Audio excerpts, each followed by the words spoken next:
I'm Joanna and today I'm going to be reviewing this Gorilla Grip mat.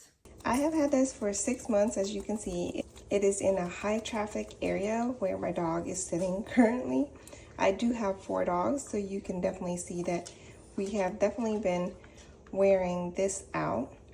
But what I love about it is that it does capture a lot of dirt that they could be tracking in if I didn't have this here. So this rug is perfect in high traffic areas because it is non-slip, it stays put. My dogs go through the doggy door all the time and it just stays put. I haven't cleaned mine in a while, but the way I would clean it is I would just basically spray it down with a hose and then maybe put a little bit of soap on it and spray it down again.